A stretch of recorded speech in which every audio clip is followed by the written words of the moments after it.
Hey guys, I'm Torie, and you're listening to That Girl, the podcast. Grab a beverage of choice and settle in because the new episode is starting now. Hey guys, what is up? It's your girl Torie, and I'm back with a whole new podcast episode. In today's podcast episode, we are going to be talking about what it's like to be alone, why it's okay to be alone, and all those fun things. We're also going to talk about what I mean by alone, because I feel like that is a very broad term with a lot of definitions, so we're just going to dive into all of that and basically the entire concept that I'm talking about in terms of being alone. Before we do, of course, we have to do our life updates, so let's go ahead and jump on into that. So first off, it is the 22nd when this is going live. It's also the 22nd when I'm filming it, and it is Luna's birthday. That is right, so one of my dogs is Luna J, LJ. He's a big guy, big old guy. I posted him on the Instagram quite a few times, and I think he's been on the TikTok as well before, but he's 2 today, which is crazy. I feel like we got him like yesterday. Obviously we didn't. Also today, the day he was born, coincidentally is the day that Josh and I met, so spooky, ooky, a little bit of fate there. But yeah, we took him to the pet store, got him some treats. He picked out the treats. He also picked out a couple of toys, and then we took him and Evie to get a pup cup, so that was a fun little thing that we can do for his birthday. It's like a rainy, gross day outside. I'm kind of sad because where my parents live and where Josh's parents live, which both are coincidentally like an hour from here, it's snowing pretty hard, and it just is like a winter wonderland, and it's just rainy and gross here. So RIP to any motivation or morale I had. It is gone with the rain. On another note, for life updates, I have just had no energy lately. If you guys have any advice on how to get more energy, I drink coffee every morning at work, and I drank it yesterday and today as well, and I still don't have any energy. I don't know why, I don't know how to fix it, so I would love any help on how to have energy like naturally. What do you guys do? Do you eat something specific? Do you take any supplements? Is there like an exercise that you do? Help a girl out, because I'm trying to crack the code. I never have energy, and I'm tired of it. I'm tired of feeling like sick, and I get my blood drawn once a year to check and make sure everything is like healthy, and apparently I'm fine. Like, I don't have any reason to not have energy, so I officially am asking for your help because I'm tired of feeling this way. On the lucky girl syndrome update, since I told you guys I would update for like the next month, nothing really crazy is going on. I've just been kind of doing my thing, which I'll kind of talk about what my thing specifically is in this episode, but yeah, nothing really to report there. So my last little life update for you, this was a short life update today, is don't forget to subscribe, follow, like, comment, rate, and review, all of the things that you wanna.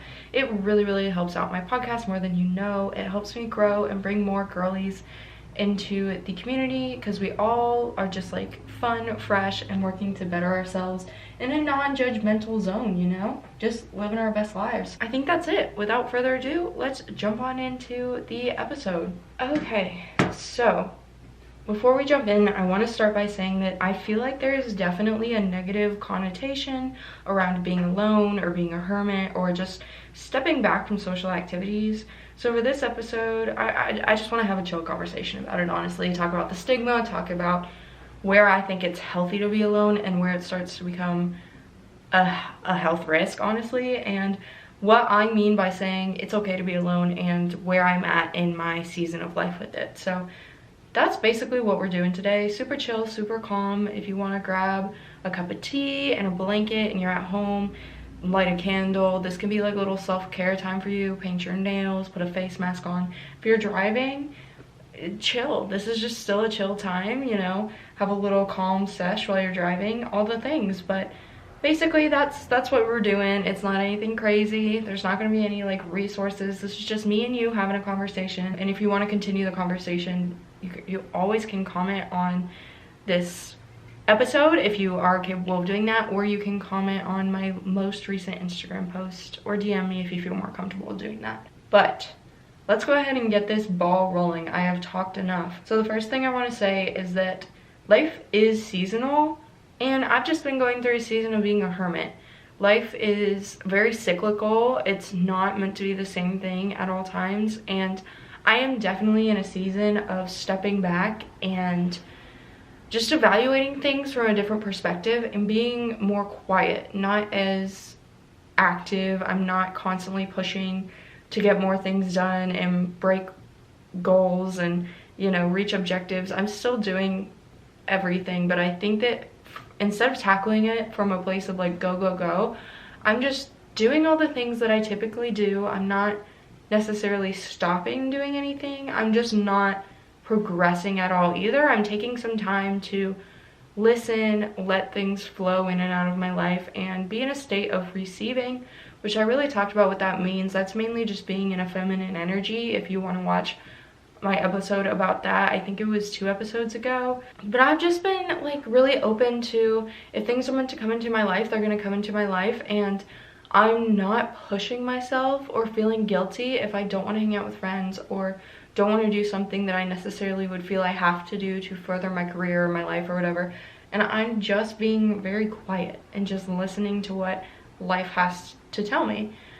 So I definitely feel really guilty whenever I want to spend time alone, and I think that's wrong. I don't think we should feel guilty about that. I definitely tend to feel guilty if my friends ask to hang out and I tell them no because I don't have that much energy, or I'm just not feeling social or anything like that. I mean, I think we all as a society are pushed to constantly be social and constantly give it 100% of our time. Maybe that's an American thing. I think that's definitely very cultural, and I don't want to speak for other cultures, but for here in North America, we definitely are pushed to constantly do more and more and more and be better and better and better. And I think part of that is constantly showing up in social scenes, and we're definitely like just kind of frowned upon or looked at as an outcast if we even take a little bit of time to sit at home. Like, think about the people who say that they spend time reading or painting or being at home and just hanging out with their animals versus the people who say that they love hanging out with friends and they're very active and they're very outgoing. I just feel like they are more likely to be given like a better stigma versus those who are more quiet. And I don't know why that is. And maybe that's because I'm young and that changes as you get older. I'm only 23. I've only been in the workforce since like October. No, that's not true. Probably since like May. But I do, you know, that's what I've noticed, is that if you are quiet and just more of a hermit, so to speak, you are kind of looked at like you're weird or something's wrong with you, and that's not the case at all. And I don't know if that's a common thing or if that's just me, but definitely let me know like your thoughts on it. I think when you are thinking about if you should take some time to be alone or if you should feel guilty, not if you should feel guilty, because honestly you shouldn't care what anybody else thinks, but if it's healthy for you to be alone or not, you should first understand why you want to be alone. So for me, I'm just in a season of recharging.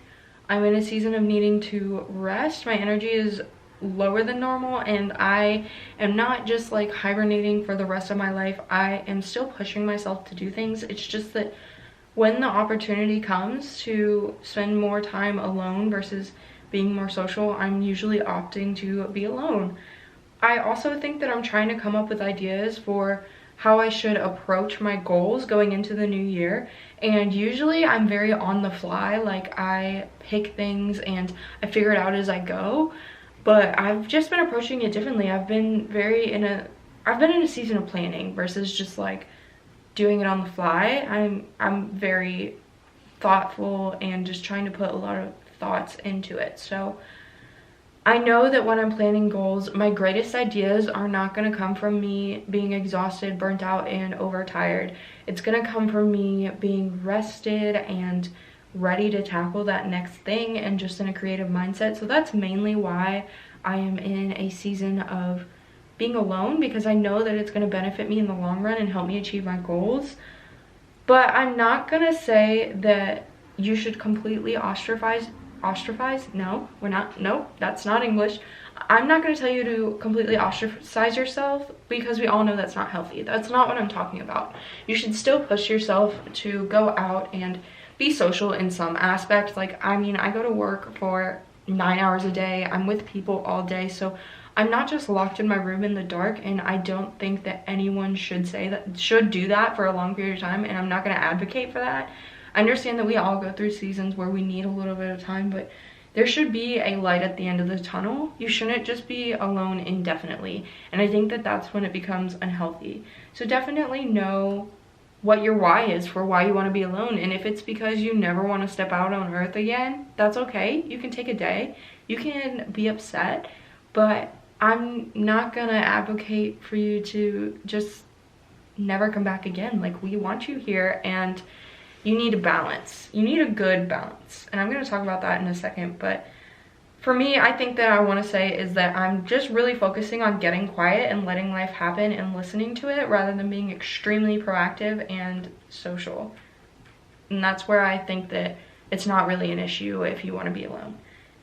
So you guys know that I'm really big on balancing your life in most areas. It's all about a balancing act of all the things that happen: eating healthy, masculine versus feminine energy, things like that, working out. But I think that I also would be naive to say that everything is going to be a 50-50 balance. It's never going to be a 50-50 balance in any area of your life, because life just doesn't work like that. It's too unpredictable, and it's never going to be this perfect balance. So I think that in all areas, you're always going to lean more one way versus the other, which is fine. But in this area specifically, whether you should be alone or be more social and be in like a quiet state versus a active state, I think that you should strive for 70-30. And when you go past that 70-30 is when things get bad. And like 50-50 is like the ideal perfect, but for me, I'm definitely more alone 70 and active 30 versus, you know, being active 70 and quiet for 30. So that's where I'm at. And like I said, if you want to be alone 100% of the time and 0% of the time you're being social, that's when we should probably talk and dive into where that is coming from. But 70-30 I feel like is very healthy, and where it's okay to be alone. Like, it's okay to spend majority of your time alone, as long as you're still making time at some point to just see family. If you don't even want to go past that, it's okay. So I do want to talk about tarot cards a little bit, and I'm not going to tell you like that you need to do tarot. That's not my point. I just want to talk about how interesting a certain card is. So there is a Hermit card in tarot, and it's often shown when someone is in a time of contemplation. They have a lot of decisions to make. They are going through something. There is some sort of thing in their life that they are trying to fix. And I think that it also has a negative connotation. I remember like 3 or 4 years ago, I got a love reading on this guy I really liked, and it didn't work out, which I'm very happy about that, because Josh, hi, love of my life. But he kept getting the Hermit card, and I remember the tarot reader was saying like, oh, he's gonna be alone for a long time. Like, he is going through things, he needs to work through things. He is not in a state where he's gonna be very social. He's looking for a relationship, things like that. And I felt like she was really putting a negative connotation around it. Like, this guy should not be approached. Like, he has some demons. And while I think that the Hermit definitely has an aspect where you are wrestling through your shadows so that you can come out better and working through some negative things, I don't think it necessarily should be seen as a negative thing. Like, I personally know that when I am wrestling negative things, I do tend to withdraw and be more alone and be more of a hermit. But if anything, it should be celebrated that I'm attacking those shadows, so to speak, and coming out of it stronger. So I don't know why it's so negative. I honestly, since I've become more active with tarot, and recently just in different readings that I've seen or been around or whatever, I've seen the Hermit come up a few times right before really positive cards that show either an amazing breakthrough or a huge amount of abundance coming in just right after that. So right after this person goes through their Hermit, gets everything squared away, this huge amount of amazing abundance and awesome and cool things are gonna happen. So I don't think that being a hermit is a bad thing. I think that it's honestly just getting your shit together, and being alone allows you to do that. You don't have all the same distractions that you would have if you are trying to balance social life and all these things that are happen. I don't know, it just makes me look at being alone through a new lens, because I was raised with it having a negative connotation. You know, think about high school when everyone's like, oh, they're the loner. Like, okay, why is that a bad thing? You know, like, as long as they are getting out and doing things, like, even just a little bit, who cares? They're getting their shit together. Maybe they're going through a season of stillness and quiet where they need to focus on themselves and get it together, and that's not a bad thing, guys. Like, pat them on the back. I mean, make sure they're okay and they don't need help, and that's not why they're like ostracizing themselves. But I think a healthy amount of being alone is so good for you. As I've gotten older, I've become a huge advocate for it. So as I was saying, it's always been really, really hard for me to listen to my intuition or my gut feeling when my life is really loud.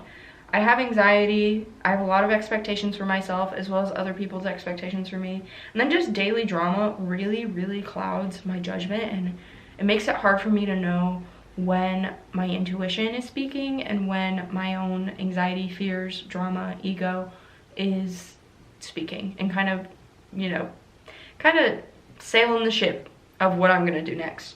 So when I am in a state of where I just feel uncertain or I don't know what to do next, I always have to retreat into like a sense of aloneness. No, that's not, you know what I mean. Words are hard. It's Sunday. We're trying. We're doing our best here. I think, you know how when you are eating at a really nice restaurant and they have you cleanse your palate? That's what I see being alone as. It cleanses your palate, cleanses your senses, so that you can hear what God or the universe or whatever you believe in speaking to you and telling you what you should do next. And even if it's just you hear your thoughts clearly, if you don't believe in anything, it's just it gives your thoughts the ability to form coherently without all of that garbage just like clogging your brain up. So that's another reason why it's just like so good for you. There's nothing more cleansing than just like forcing yourself to be alone. I remember, I think it was a couple years ago, I took 2 weeks to be alone, and I literally didn't go home for Christmas. It was over winter break. It was college. Didn't go home for Christmas. All of my roommates left, and I forced myself to be alone. I would go on drives, and I would take my dog, but I wouldn't listen to music or podcasts or anything. And I'd just like look at all the horse farms, because I live in Kentucky, so back roads are like gorgeous. There'd be snow, and I would just force myself to think things through, figure out my shit, sort through the good and the bad. And then at first it was really hard. I cried a lot. I hated it. I didn't want to be alone because I didn't have any of those distractions that I previously had to, you know, keep me busy. I have anxiety, so I constantly want to be doing something, whether that's to resolve the anxiety that I feel or whether that's to be with people to distract me from my thoughts. I just hate being alone, and I hate being without anything to do. So when I force myself to be alone, I'm definitely confronted by a lot of thoughts that I've been pushing off. And I just have to force myself to not drown in work or to-dos or people, so that I confront these fears, because I'm genuinely afraid of, I used to be before I took time to learn about it and kind of take control of it. I used to be afraid to be alone because of the thoughts that would come with it. So I think that being alone is scary at first, but once you confront that first wall, it's really empowering to just be able to come at it from a very self-aware place and confront those shadows and take them head on. And just know that if you, at the end of the world, if you were completely alone, you got this. Like, you are able to overcome anything and look at any problem from a clear point of view and tackle it. So I think that we don't talk about the power of being alone enough, and the power that anxiety has on us, because everyone has anxiety. Some people have clinical anxiety and are diagnosed with anxiety, like myself, but even if you aren't diagnosed with it, we all experience anxiety to some degree. So I think that clouding your life with distractions is something that is very typical in today's society. It's actually extremely easy with all of the phones and TV and the ability to distract ourselves. It's so easy to just go hang out with a friend now. I mean, I just think about like 100 years ago when cars weren't really a thing, phones weren't a thing. You had to write a letter and wait like a week to get anything back, maybe. I'm not very good at my history, so correct me if I'm wrong, but I feel like that's correct. It's so incredibly easy to just walk away from our anxiety and be distracted from it. And while distractions aren't necessarily a bad thing, you have to confront it at some point. You can't just go forever and ever and ever and keep pushing it in the back of your closet, because it's gonna come out eventually. It's gonna suck. So I mean, I've talked about that 1,000 times and the power anxiety has on you, but being alone gives you the ability to combat that. So another thing I want to talk about is, I mentioned earlier that life is seasonal, and I want to talk about that a little bit more. So I think that a lot of times when we look at life, we look at getting from point A to point B, from whether that's from life to death, whether that's from college to getting a job, whether that's from dating to getting married to having a baby. There are so many steps, and we just look at it from a very linear timeline, but life isn't very linear. It's actually cyclical. It reminds me of the seasons, where in the winter things get very quiet and animals tend to retreat, hibernate. Even like plants just go into a season of hibernation. And that's how I look at life. We're gonna have seasons where we go into hibernation. We get more quiet. We start listening and stop talking. And that's just how the cookie crumbles. I looked at something, I can't remember it. It was all about how we attract good things, and then we go through like the rest of the cycle where things happen and build up and our energy is like building, and then we attract good things. I don't know. I don't know where I was going with that, honestly, but what I meant to say is like our energy, we're gonna use it and then we're gonna need to replenish it. So you're gonna go through seasons where you're not as energetic, you're not as active, you're not as loud, and you're much more quiet. And I think that it's very comparable to the seasons. And no one told me about that when I was growing up. Like, no one talked about how cyclical life is. And I really didn't notice these patterns until I was older, that life is much more seasonal than we look at it from. Whether that's through energy, whether that's through promotions and success and all that, whether that's through money. There's just, life isn't always going to get better and better and better and better and better. It's going to be much more rounded, and its graph, if you were to put all of your things on a graph and say, how am I doing in this area? It's going to be cyclical. How am I doing in this area? Cyclical. And it may not always be that way. Like, you may catch it at a weird time, but that's just how I look at it. And I think that it helps me understand why being alone is so necessary to my self-development when I look at it through that lens. So I don't know, it's just like you need to plan before you act. And when you're alone, it allows you to plan on things, because when you're out into the world being active and energetic, you are acting on things. And if you were to just constantly be in a state of movement rather than in a state of calmness, quietness, and planning, then you wouldn't be healthy. That would not be healthy if you were constantly moving. So it's very important, truly. I mentioned this earlier as well, but I think that it's also comparable to being in a state of listening rather than talking. When I'm trying to achieve my goals, I am talking and going and advocating and pushing and working and moving and just going. And when I'm in this state, I'm trying to listen to what the signs are from whatever you believe in. I personally believe in God. I do believe in God. I think that he also gave us intuition for a reason. Like, our gut feeling, he gave us that. So I'm listening to my gut, and I'm looking for signs from God and my guardian angels, and that is what I'm doing in this time. And I'm still hanging out with friends, just not as much, and I'm not really pushing as hard as I typically would be for goals to happen. I'm still operating at my typical level of activity where I'm working and trying to meet the same goals. I'm doing the podcast and doing the same amount of episodes, editing the same amount, posting the same amount, creating content the same amount, but I'm not as concerned about the end goal. I'm just being very present about it, and whatever happens, you know, like tomorrow something could change and that's all right. That's totally fine.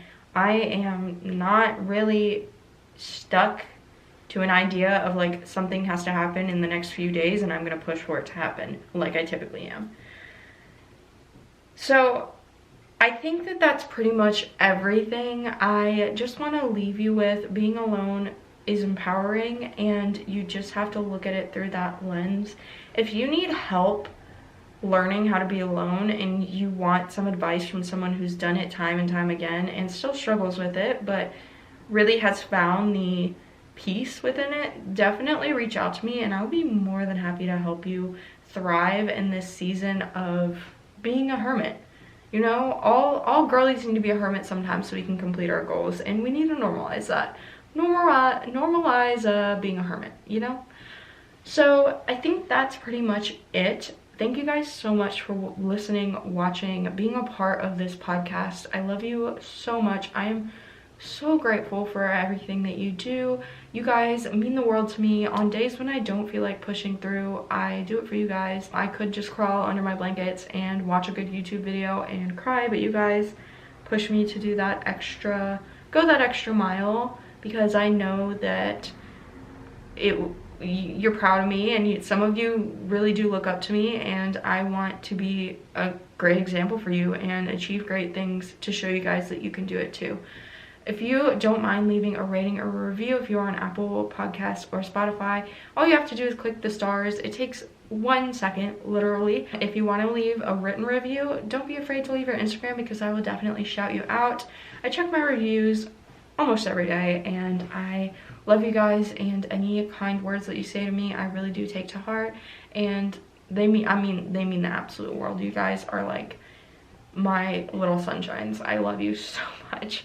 Anyway, don't forget to subscribe, like, follow, collect, whatever they may call it on the platform you're on, and join a community of girlies all working to become our best version of that girl.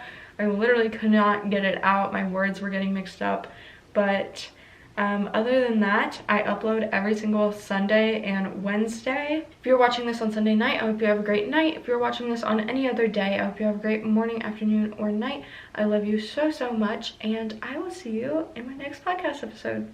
All right, bye guys. Love you.